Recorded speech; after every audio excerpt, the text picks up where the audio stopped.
Magandang araw, Bagong Pilipinas. Formal nang sinimulan ng Philippine National Police ang Off-Camp Museum Exhibit na pinangalan ng Art of Service, Truth and Gallantry dito sa loob mismo ng Ali Mall, Araneta, Quezon City.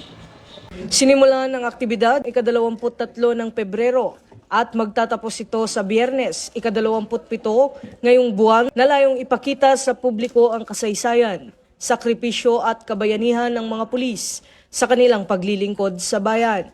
Pinangunahan ang pagbubukas ng exhibit ni Police Brigadier General Jesse Tamayaw, Executive Officer of the Directorate for Police Community Relations, bilang kinatawan ni Chief PNP, Police General Jose Melencio Nartates Jr., kasama si Police Brigadier General Vina Guzman, Director ng Police Community Affairs and Development Group, na siyang pangunahing organizer ng programa. Dumalo rin sa aktibidad ang property manager ng Ali Mall na si Mr. Gary Romero na nagbigay ng buong suporta sa PNP.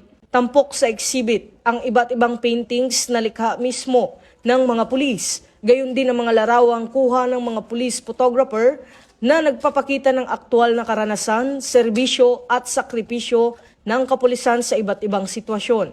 Layunin ng exhibit na mailapit sa mamamayan ang mga kwento ng katapangan, dedikasyon at tunay na diwa ng serbisyo ng kapulisan. Sa pamamagitan ng sining at makasaysayang presentasyon, inaasahan ding mas mapalalim ang ugnayan at tiwala sa pagitan ng pulisya at komunidad. Mula dito sa Ali Mall, Araneta, Quezon City, ako ang inyong PNN correspondent, Patrolman Don Brosas, alagad ng batas, tagataguyod ng Balitang Pulis.